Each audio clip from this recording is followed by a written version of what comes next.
Welcome back to my YouTube channel study life. जैसा कि आप सभी जानते हैं, हम कक्षा 8वीं और 5वीं बोर्ड एग्ज़ाम की तैयारी कर पाते हैं। तो बिल्कुल भी समय नहीं बचा है अब आपके एग्ज़ाम के लिए। सिर्फ एक सप्ताह है। एक सप्ताह में आपको जी जान लगा के तैयारी करनी है। तो चलिए, आज हम लेकर आए हैं कक्षा 8वीं के बच्चों के लिए साइंस विज्ञान के प्रश्न। तो चलिए शुरू करते हैं। देखते हैं पहला प्रश्न है, शुष्क बर्फ है। जो शुष्क बर्फ है वो क्या है? ठोस कार्बन, द्रव कार्बन, गैस कार्बन या ठोस कार्बन मोनोऑक्साइड। तो शुष्क बर्फ है ठोस carbon. Option number A is right answer. पादप कोशिका की भित्ति बनी होती है। जो पादप कोशिका की भित्ति होती है वो किससे बनी होती है? प्रोटीन से, वसा से, सेलुलोज से या प्रोटीन व वसा से? तो पादप कोशिका की भित्ति बनी होती है सेलुलोज से। अगला प्रश्न है, सरल वोल्टीय सेल में विद्युत अपघट्य होता है। तनु सल्फ्यूरिक अम्ल का, कॉपर सल्फेट विलयन का, तनु हाइड्रोक्लोरिक अम्ल का या पोटेशियम हाइड्रोक्साइड का? तो सरल वोल्टीय सेल में विद्युत अपघट्य होता है तनु सल्फ्यूरिक अम्ल का। अगला प्रश्न है, अपरूपता गुण है तत्व का, यौगिक का, मिश्रण का या सभी का? तो अपरूपता गुण है तत्व का। भारी वाहनों जैसे ट्रक, बस में प्रयुक्त ईंधन है तारपीन, बायोगैस, डीजल या केरोसिन? तो भारी वाहन जैसे बस, ट्रक में प्रयुक्त जो ईंधन होती है वो होता है डीजल। कुकुरमुत्ता है। कुकुरमुत्ता क्या है? प्रोटोजोआ, शैवाल, कवक या पुष्प? तो कुकुरमुत्ता है कवक। उष्मायित्र यंत्र का उपयोग किया जाता है दुधारू पशुपालन में, मत्स्य पालन में, कुक्कुट पालन में या मधुमक्खी पालन में? तो उष्मायित्र यंत्र का उपयोग किया जाता है मत्स्य पालन में। अगला प्रश्न है, मलेरिया के रोगाणु का वाहक है नर क्यूलेक्स मच्छर, नर एनाफिलीज मच्छर, मादा एनाफिलीज मच्छर या मादा क्यूलेक्स मच्छर?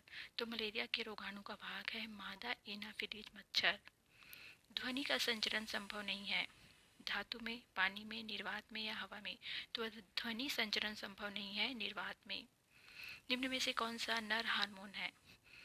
टेस्टोस्टेरॉन, एस्ट्रोजन, इंसुलिन या थायरॉक्सिन? तो नर हार्मोन जो है वो है testosterone. Option number A is right answer. अगला प्रश्न है, रिक्त स्थानों की पूर्ति करना है। सबसे ठंडा ग्रह वरुण। कोशिका की खोज खालिस्तान ने की थी। तो कोशिका की खोज रॉबर्ट हुक ने की थी। घड़ियों, कैलकुलेटर, ट्रांजिस्टर एवं कृत्रिम उपग्रहों में खालिस्तान सेल का उपयोग किया जाता है। तो इसमें वोल्टीय सेल का उपयोग किया जाता है। शहद प्राप्त करने के लिए मधुमक्खी का पालन किया जाता है। खालिस्तान एवं खालिस्तान रोग में केंद्रीय तंत्रिका तंत्र प्रभावित होता है। तो पोलियो एवं रेबीज रोग में केंद्रीय तंत्रिका तंत्र प्रभावित होता है। अगला प्रश्न है, कर्णप्रिय ध्वनि किसे कहते हैं? कर्णप्रिय ध्वनि मतलब जो कानों को मधुर लगे, जिसकी ध्वनि कानों को अच्छी लगे, उसे कहते हैं कर्णप्रिय ध्वनि। अगला प्रश्न है, विद्युत सेल किसे कहते हैं? सुस्वर ध्वनि क्या है? मधुमक्खी पालन को क्या कहा जाता है? तो मधुमक्खी पालन को कहा जाता है एपीकल्चर। यह जो उद्योग है या जो पालन है वो कृषि आधारित उद्योग की श्रेणी में आता है। इसे लोग बहुत अच्छी आमदनी भी प्राप्त करते हैं। अगला प्रश्न है, ओरल पोलियो वैक्सीन किसे कहते हैं? प्राकृतिक गैस क्या है? अब आता है लघु उत्तरी प्रश्न। ज्वाला का सबसे अधिक ताप वाला कौन सा क्षेत्र है? शुष्क बर्फ क्या है? इसके उपयोग लिखिए। तो शुष्क बर्फ है ठोस कार्बन डाइऑक्साइड। वे कौन से माध्यम हैं जिनसे सूक्ष्मजीव हमारे शरीर में प्रवेश करते हैं? तो वे माध्यम है हवा, पानी, शरीर की त्वचा। इनके माध्यम से जो सूक्ष्मजीव है वो हमारे शरीर में प्रवेश करते हैं। हवा जैसे हम सांस लेते हैं उसके माध्यम से, जैसे हम जल ग्रहण करते हैं, पीते हैं, उसके माध्यम से सूक्ष्मजीव, जैसे हम खाना खा रहे हैं उसके माध्यम से भी सूक्ष्मजीव हमारे शरीर में प्रवेश करते हैं।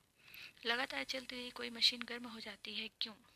संतुलित आहार किसे कहते हैं? तो संतुलित आहार वह आहार है जिसमें कार्बोहाइड्रेट, प्रोटीन की पर्याप्त मात्रा हो। जैसे आप अपने भोजन में प्रोटीन का स्रोत दालें ले रहे हैं, कार्बोहाइड्रेट ले रहे हैं, जो सब्जियां हैं, हरी सब्जियां, उनको ले रहे हैं, ये सब मिलकर कहलाता है संतुलित आहार। लघुत्तरी प्रश्न है, धूमकेतु व पुच्छल तारा किसे कहते हैं? रासायनिक अभिक्रिया से आप क्या समझते हैं? श्रव्य व पराश्रव्य ध्वनि में अंतर लिखिए। सूर्य से उत्पन्न ऊर्जा को क्यों एक महत्वपूर्ण स्रोत माना जाता है? तो सूर्य से उत्पन्न ऊर्जा जिससे हमें विटामिन डी प्राप्त होता है और यह ऊर्जा का एक महत्वपूर्ण स्रोत है। अब है दीर्घ उत्तरी प्रश्न, निम्न को समझाइए। प्रोटीन फैक्ट्री कोशिका का ऊर्जागृह, पादप कोशिका और जंतु कोशिका में अंतर, अथवा टिप्पणी लिखना है जीवाणु, विषाणु और किण्वन में। अगला प्रश्न है सामान्य लाल रक्त कोशिका और हंस्याकार लाल रक्त कोशिका में क्या अंतर है, अथवा किन्हीं दो विषाणुजन्य रोगों के नाम तथा लक्षण लिखिए।